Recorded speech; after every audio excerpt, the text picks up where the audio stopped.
दोस्तों ये हैं हमारे परम आदरणीय मोदी जी के परम फेवरेट अश्विनी वैष्णव।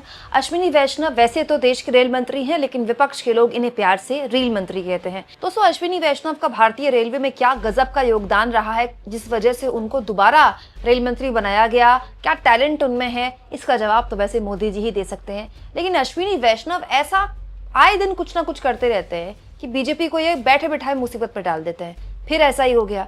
अब हालत ये हो गई दोस्तों कि अश्विनी वैष्णव ने कुछ ऐसा कर दिया है कि विपक्ष के लोग ये पूछ रहे हैं कि ये बताइए बीजेपी वालों कि कितना मोटा माल कमाया इलॉन मस्क से। जी, अश्विनी वैष्णव ने थोड़ी जल्दबाजी कर दी और ये जल्दबाजी इस सरकार पर बन गई मुसीबत। पिछले 24 घंटे के अंदर बड़ा घटनाक्रम हुआ है दोस्तों भारत में। हुआ क्या, सबसे पहले भारती एयरटेल ने यह ऐलान किया कि वो स्टारलिंक के साथ समझौता करेगा। दोस्तों स्टारलिंक अमेरिका के इलॉन मस्क की कंपनी है, दुनिया का सबसे तेज चलने वाला इंटरनेट सर्विस। मतलब कतर एयरवेज जैसी एयरलाइंस हैं जिनमें स्टारलिंक का वाईफाई चलता है। हवा में 200 एमबीपीएस की स्पीड मिलती है। मतलब हवा में 200 एमबीपीएस अगर कोई दे रहा है तो ज़मीन पर कितनी देता होगा। बेसिकली ये सैटेलाइट से आने वाला वाईफाई है जिसकी स्पीड सुपर से भी ऊपर है।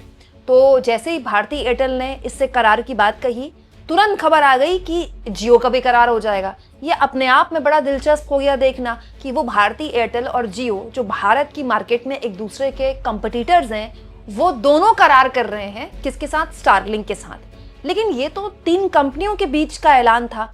अचानक से भारत सरकार के मंत्री अश्विनी वैष्णव इस मामले में कूद गए और ट्वीट करते हैं, Starlink welcome to India, will be useful for remote area railway project. Starlink का वेलकम कर दिया किसने, अश्विनी वैष्णव ने, कि आइए स्टारलिंक, आपका स्वागत है भारत में और आपकी सेवाओं का भारत के सुदूर इलाकों में रेलवे प्रोजेक्ट्स में बड़ी मदद मिलेगी।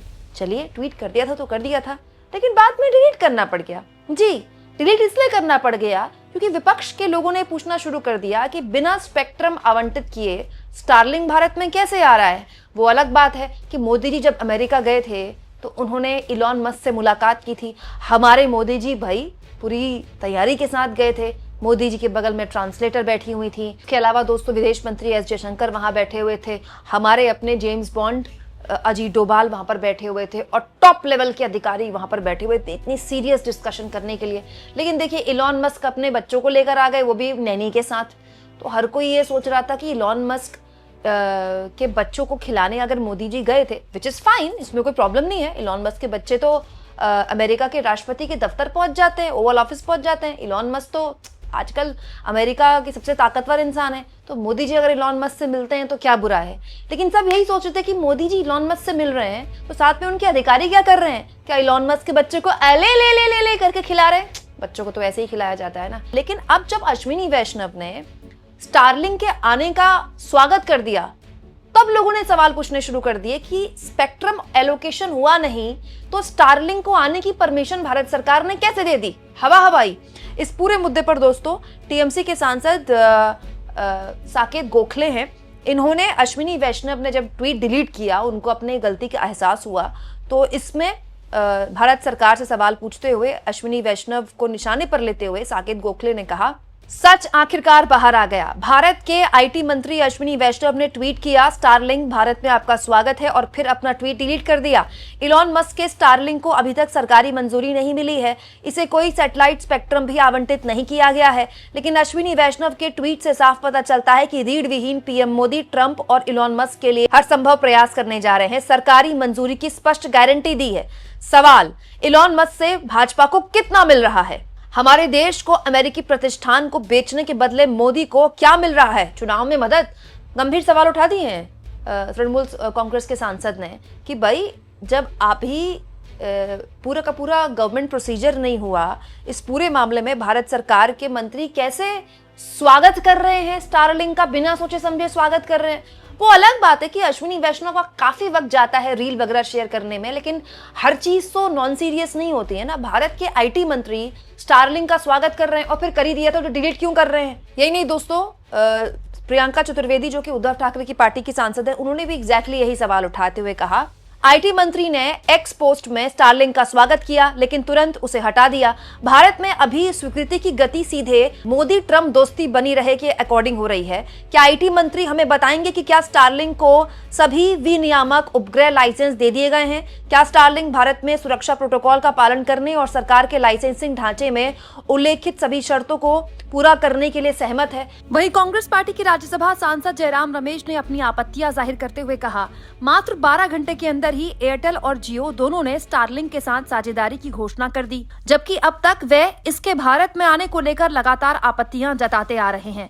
ये पूरी तरह से स्पष्ट है कि इन साझेदारियों को खुद प्रधानमंत्री ने ही राष्ट्रपति ट्रंप के साथ सद्भावना खरीदने के लिए स्टारलिंक के मालिक इलॉन मस्क के लिए सुगम बनाया है। लेकिन कई अहम सवाल अब भी बने हुए हैं। शायद सबसे महत्वपूर्ण सवाल राष्ट्रीय सुरक्षा से जुड़ा हुआ है। जब राष्ट्रीय सुरक्षा से जुड़ा हुआ कोई मामला होगा, तब कनेक्टिविटी को चालू या बंद करने की शक्ति किसके पास होगी?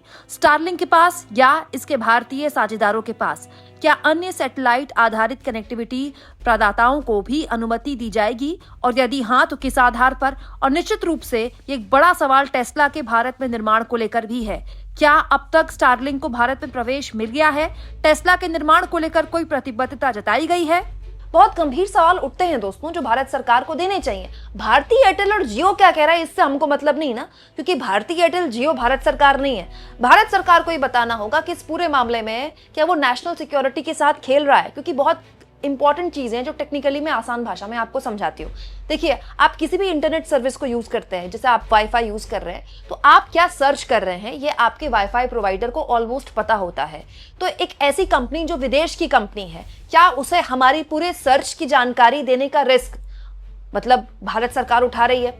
दूसरा सबसे इंपॉर्टेंट बात, एक चीज हम भारत सरकार जोर देती है आत्मनिर्भर बनने में, तो फिर ये जियो और भारती एयरटेल जैसी बड़ी कंपनियां अपना सैटेलाइट वाला इंटरनेट डेवलप करने पर जोर क्यों नहीं दे रहे? क्यों हम स्टारलिंक पर निर्भर रहे? मतलब अब हमें सैटेलाइट इंटरनेट देगा तो वो भी अमेरिका से ही चाहिए, हम खुद नहीं बना सकते क्या अपना?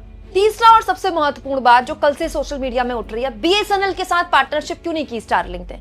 भाई बीएसएनएल सरकारी कंपनी है, जियो और भारती एयरटेल के साथ क्यों पार्टनरशिप करती हैं ऐसी कंपनियां? दोस्तों, बीएसएनएल एक दौर में भारत में सबसे बड़ी कंपनी, सबसे इंपॉर्टेंट और इकलौती कंपनी हुआ करती थी।